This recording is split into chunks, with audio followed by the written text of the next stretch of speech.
Hey guys, today we're going to be putting in some more time on that Warhound Titan build. But we're not touching the Titan, but we're touching an important part of the build. See you guys inside.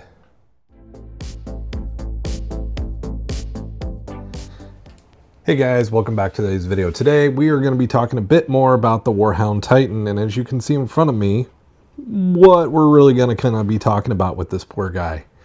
So the Warhound Titan is a iconic model for Warhammer, and one of the things that a iconic model deserves is an iconic base, and that's what you're looking at in front of you here is what I'm going to use for my Warhound Titan base. Now, doesn't look very impressive, doesn't look very out of this worldish, but you guys can see there's a thought here.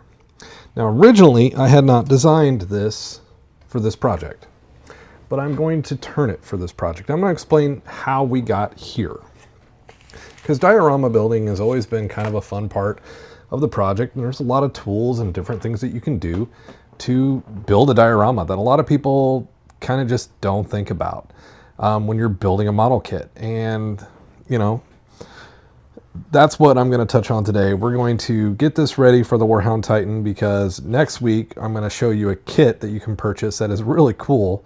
Actually, it's a part of a set of kits that are really cool to help with basing and diorama building, essentially.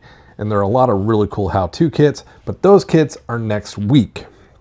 This week, we are talking specifically about the Warhound Titan base. Now, this in front of you is a base that I intended for a different project, and now it's going to be for the Warhound Titan. And I want to kind of just have an iconic scene that allows us to kind of pay tribute to the scale of this model on the battlefield. Now, that battlefield is just, you know, the Warhound Titan is a massive machine. Now, again, half, if even a quarter of the size of the Warlord Titan, but this is kind of a beginning laydown.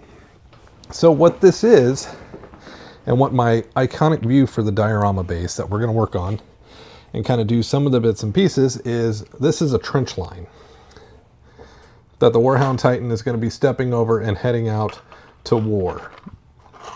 And with that, I'm pulling out some old sets that I've kind of had in inventory.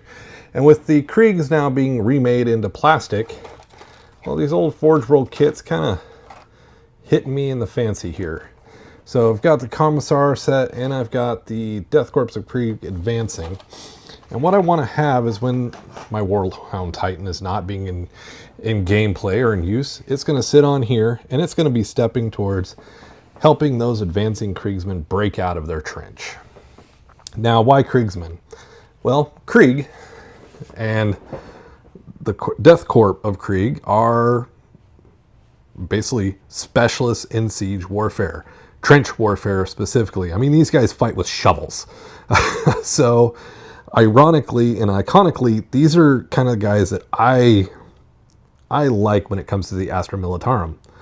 And so using these models, while, you know, the Forge World models are kind of out of date, they're, you know, everything's going into plastic now, they're still beautiful models, as you guys can see. I mean, that guy is gorgeous in there, and it's a resin model. And they're not going to be stuck in here. They're going to be, if I want to eventually use them, they're going to come back out of here. They're just going to be the guys in the trench. So, one, we're going to have to do some videos getting our trench warfare Kriegsmen ready. We're going to have to do some videos getting our base ready. And then we're going to have videos getting our Warlord Titan, our Warhound Titan ready. I keep wanting to say the Warlord. That project's next, once the Warhound is complete. So this is part 2 of that Warhound Titan build. Part 3 is going to be here in a week or two, where we're actually going to get the legs ready to go on here. But I need to change this. This wasn't the original concept for this base, but this is what I'm going to use. And specifically, the first big change is that got to go, because the Warhound Titan is going to be standing here, and it's going to be walking. Now, there's going to be a few things I can't do until I have the legs in their position where it's going to sit on here, so I can grind into this And what I'll use for that is this wonderful Fantic F2 Master rotary tool that I showed off in last week's video. Now, Mike, how did you make the trenches? Well, that's just simple balsa wood glued together with wood glue and just kind of tedious tedious work. And I'm not done with the woodwork yet. I'm close, but I'm not completely there. You know, there's some cleanup here that needs to be done, rounded off, kind of in every location. And I need to finish building into the trench. That's what we're going to kind of work on today, because I want to get the trench laid. And I want to get some ballast laid in here to look like gravel, professional trenches. Then I'm going to peel away some of my favorite other kind of earthing material here, which is just cork. That's all it is, cork. And this cork has adhesive. I need to peel this away because when it was going to be that raise, this was kind of being perfect filler that I could use ballast and plaster Paris rocks to get in there and work on. I'm not going to discard that cork. I'm just going to set off to the side because I want a good open spot for those feet to sit. Then what I'll do is once I have the feet ready, I'll take a permanent marker, edge them out, and I'll take the Fantic tool and I'll etch those holes in so the feet sit down in it. And I may actually kind of take a couple screws and set there so it gives it a hard point to sit on and it's not sitting on the foam, because this model weighs some weight. Now the actual initial base, this is just a wooden base, comes in a 3-pack from Hobby Lobby, works out really well. Foam board, you can buy at almost any hardware store. Pretty sure I picked this up from Lowe's. I need to take a hot wire and kind of clean these up, but we're going to get this trench line cleaned up today. That's our main goal. Now the balsa wood X-Acto knife saw works really well for balsa wood, cuts right through real quick. Let us easily trim that off and get that nice and trimmed up. That way when we get in here, we start kind of making our trench, and we want everything to just kind of look nice and clean and even, because it's diorama build. We want cleanliness, we want clean angles. This tool is ideal for the job. It's just going a saw blade. It goes in the end of the X-Acto knife. It works really, really well. Now, I do recommend, depending on how you glue these, you may need to hold on to your balsa wood to get it nice and kind of formed in. But this saw blade just makes really quick work. Now, I probably could have used trimmers and done that, but come on. What's the fun of not using new tools, right? I probably could have done it with a saw blade on the end of this, but honestly, there wasn't that much to clean up.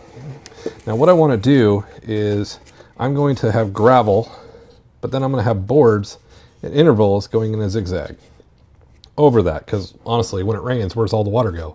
It goes down in the trench. Now, to cut those little boards, I have a wonderful tool that's from Green Stuff World. It's a nice little awesome, just got a razor blade in it, but it's an angle cutter. And what I need to do is I just need to cut small boards. I'm just going to take a quick, the cool thing about balsa wood is your thumb becomes a great pressure point into marking your board. Then just pop her in there. Boom. Perfect cut every time. I don't need these to be perfect because honestly it's a trench. It's never going to be perfect because, you know, trenches get damaged. But I need it to be close enough that I can start laying these in. Now I got a couple of them. Now I got a few of them. What I'm going to do,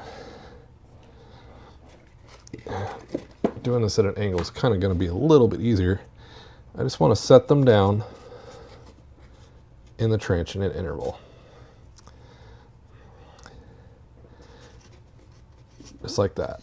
I just want them, you don't have to measure it or anything like that. I just want them in an interval.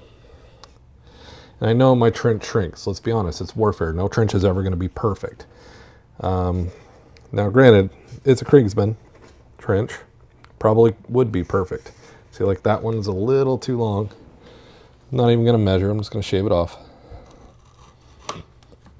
And this is on GSW. I think it was like 15 bucks, guys. It's an awesome tool. Great for plastics, great for balsa wood. And we're just going to kind of keep going down the line until I have enough of these to kind of feel just confident what I'm doing. Then we'll take a little bit of wood glue, we'll glue them in place. Then we'll take some PVA glue or just Elmer school glue, and we'll start putting in my ballast. In between them, so it looks like there's gravel and mud sitting in the bottom. That's all we're going to do. Real simple stuff, and I'm only going to do one small section. I just want to kind of teach this. Now, just because I lay this down in there doesn't mean that's my permanent final fix. No, not my permanent fix, not my permanent final solution. This is just one layer to my madness of this project. Because yes, I'm taking this project far larger than it needs to be. So basically what'll happen is I'll take these long thin planks and we'll lay them over it. Now, I'm going to stain these, I'm going to muck them up, and they're going to lay over it so the boots aren't walking in the mud. And actually, I'm not even going to wood glue it. I'm just going to do straight PVA glue here. And I'm going to do this whole section right here, right now, on video with you guys. So what I'm going to do is, and honestly, all I ever really use is Elmer school glue. It works great. You don't need a lot. You don't need a whole bunch. You just need some. Matter of fact, I think this is a brand new bottle. Let me make sure we're good here. Oh, some of these bottles have come with me all over the country, so sometimes they don't want to play ball with me. So I'm just going to lay down a good layer of glue.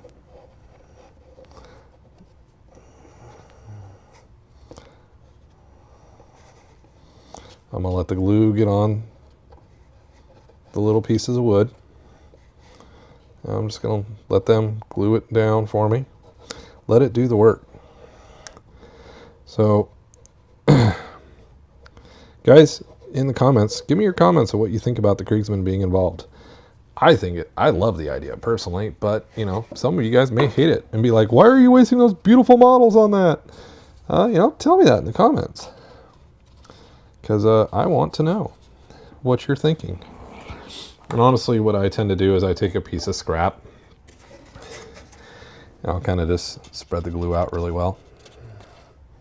And these are kind of moving around, so which is fine. I'll get some glue on them and I'll settle in, and I'll just, you could use a paintbrush to do this. You can do this a lot of ways. Honestly, I've just found using a piece of scrap instead of messing up a paintbrush with glue is preferable.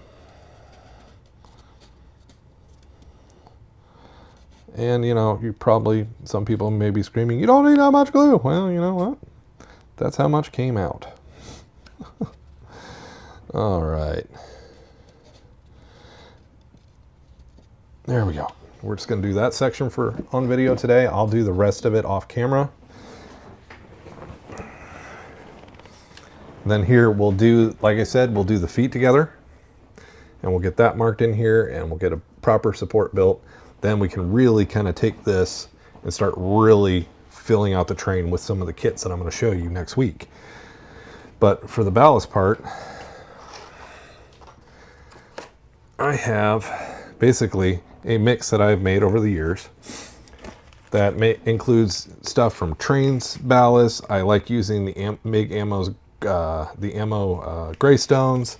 They work really well, but basically what I like to do is I've kind of just got a dirty mix, and all I'm going to do with it, while attempting not to make a mess, so I'm going to kind of stir my mix up a little bit, and I'm just going to come in here. I'm going to fill it in. Now, is there too much? Can you put too much? No, because guess what? Only what the glue is going to take is what's going to stay after it dries. So you just need to scatter it in there. Getting a good layer over your PVA glue. So just like putting glitter on glue, guys. It's almost ironically the same thing. This one corner, I'm gonna get close to my bin here. And I'm not even worried about, because I still have to paint all of this. I'm not even worried about it, because we'll detail this out. But kind of there you go. There's the bottom of your trench. Dirt, rocks, all of it ready to go. So I'm going to let that dry. I may put a little bit of glue in to kind of fill in some spots. But again, we're starting to have us a proper trench. Now the balsa wood, those are all individual cut pieces laid piece by piece, just like brickwork. We'll use some staining weathering methods to make them look, you know, muddied and weathered, and we'll have some water and stuff in there and just some muckiness. Maybe even a few blood splats on the back wall here. We'll even have some ladders. I'm going to probably print a barrel or two that may be barrels with fire, to kind of make things a little bit, you know, soldier warming them by the fire before they get told go take the enemy trench or go die for your world. And I'm not even worried about the loose material in there. So quick, simple way to lay down some dirt. Of course, I'll clean it off the top of the boards, and then we'll come back in with the boards like this that the strips will be standing on to kind of keep themselves up out of the mud, and we'll have them in a zigzag pattern down the trench line. So just adding a little bit, an extra step to make it a little bit more realistic, but also just giving a cool weathered effect in there. So hopefully you guys kind of enjoyed the concept and kind of into the start of it. We'll hopefully have the feet done before too long. Then I'll show you how I'm going to brace this so it can handle the weight of the Warhound when it's not in use. Now I'm going to build the Warhound to be able to stand and take it off of this to go actually, you know, use it, because what's the point of building it if I can't use it, right? And we'll go from there. So this is kind of an initial concept design of when it's not in use and it's just in the cabinet looking pretty. So hopefully you guys enjoyed this video. Been a long time since I got to do a let's build and kind of do some of the stuff video. So give me that thumbs up if you want to see more content like this, because I plan on doing more. So hope you guys enjoyed. Please hit that subscribe button if you're new here, or if you're just interested in watching this project. I am going to be putting a playlist together for it. And of course, give us that thumbs up. And you know, I did ask a few questions along the way in the video. If you're this far and you skip those questions, go back. I'd love to see an answer in the comments. Thank you guys. See you next time.